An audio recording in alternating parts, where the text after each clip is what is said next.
අපේ ජීවිතයේ සාර්ථකත්වයට සහ සතුටට ඇති විශාලතම බාධකය කුමක්ද? ඒ තමයි කල් දැමීම.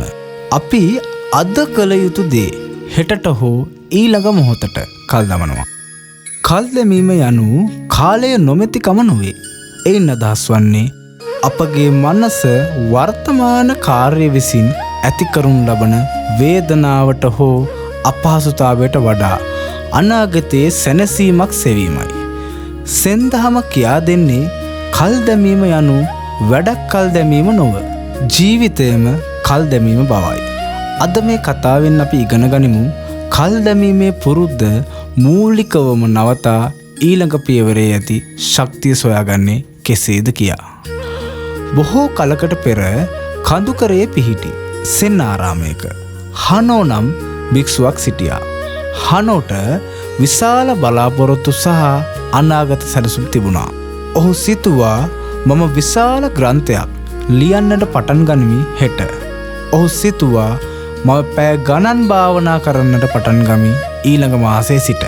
ඔහු සිතුවා මුලින්ම මට සුව පහසුව අවශ්‍යයි.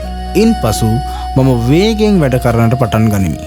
හනෝ හැම විටම බලා සිටියේ පරිපූර්ණ මොහොතක් එනකන්. ඒ නිසා ඔහු කිසිම දිනක කිසිවක් පටන් ගත්තේ නැහැ. ඔහුගේ සිත බීතියෙන් පිරී තිබුණා. විශාල කාර්යයේ විශාලත්වය දැකීමෙන් ඇති වූ බීතියයි. දිනක් ඔහු තම ගුරුවරයා වූ මාස්ටර් සෝරි හමුවට ගොස් කලකිරුණ සොරෙන් මෙසේ පැවසුවා. ගුරුතුමනි, මට විශාල අරමුණු තිබෙනවා. නමුත් මට පටන් ගන්නට බැහැ. මම හැම විටම ඊළඟ මොහොතට කල් දමනවා. කල් දැමීමේ පුරුද්ද නවත්වන රහස කුමක්ද? මාස්ටර් සෝරි හනෝට කන්දක් පෙන්වා දුන්නා.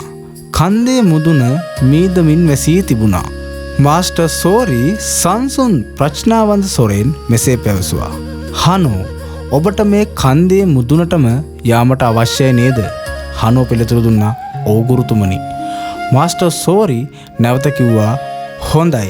එහෙනම් ඔබ ගිහින් කඳු මුදුන ගැන සිතමින් පැය දෙකක් මෙතන වාඩි වී සිටින්න." හනෝ කඳු මුදුන ගැන සිතමින් වාඩි වුණා. ඔහු සිතුවා මුදුනට යාම ඉතා අසීරුයි. ඔහු සිතුවා මට ඉතා විශාල ශක්තියක් අවශ්‍යයි. ඔහු සිතුවා මම වැටෙන්නට පුළුවන්. කඳු මුදුනේ විශාලත්වය ගැන සිතීමෙන් ඔහුට බීතියක් ඇති වුණා. පැය දෙකක් යන විට ඔහු ආපසු ආවේ වෙහෙසට සහ කලකිරීමට පත් වෙලයි. මාස්ටර් සෝරි ඇසුවා, "හනෝ, ඔබ කන්ද නැංගේ නැහැ. ඔබ වෙහෙසට පත් වුණා. ඔබ එතරම් වෙහෙසට පත් වුණේ ඇයි?" හනෝ පිළිතුරු දුන්නා, "ගුරුතුමනි, කඳු මුදුන ඉතා විශාලයි. ඒට යාමට ඇති දුර ගැන සිතීමෙන් මම වෙහෙසට පත් වුණා." මාස්ටර් සෝරි සිනාසී මෙසේ පැවසුවා, "හනෝ, කල් දැමීම යනු විශාල ඉලක්කයේ අවසානය ගැන සිතා වර්තමාන පියවරට ඇති ශක්තිය නැති කර ගැනීමයි.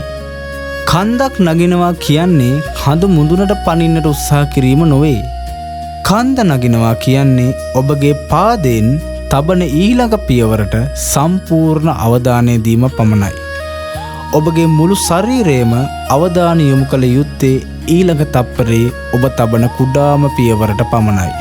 ඔබට කඳු මුදුන නැගීමට අවශ්‍ය නැහැ. ඔබට අවශ්‍ය වන්නේ ඔබේ පාදයට යටින් නැති ගල් දැකීම පමණයි."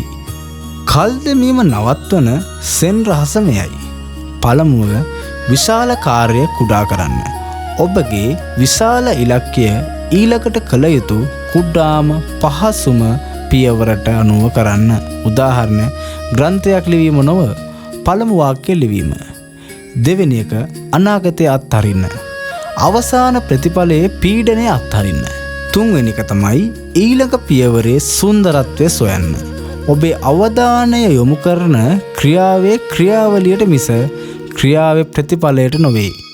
කඳු මුදුනට ළඟා වූ විට ඔබ දැනගනු ඇත ඔබ කන්ද නැංගේ විශාල ශක්තියකින් නොව ඊළඟ පියවරේ අඛණ්ඩ ශක්තියෙන් බව.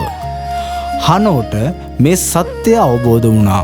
ඔහු තේරුම් ගත්තා ඔහු කල් දැමුවේ කාර්යයක් නොව තමාගේ ජීවිතය බවයි. ඔහු එතැන් පටන් විශාල ග්‍රන්ථය ගැන සිතීම නතර කළා. ඒ වෙනුවට ඔහු තම මේසේ වාඩි වී දැන්ම පටන් ගන්නා පළමු වචනය ගැන පමණක් අවධානය යොමු කළා. කල් දැමීම නැති කරන රහස යනු ඔබගේ මනසට ඇති භීතිය කුඩා පියවරක් බවට පරිවර්තනය කිරීමයි.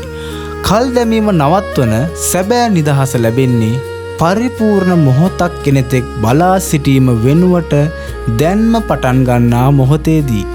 ඔබගේ ජීවිතයේ විශාලතම ගමන ඇත්තේ පළමු පියවරේ. කල් දැමීම නතර කර ඊළඟ පියවරේ නිදහස ඔබට ලැබේවා.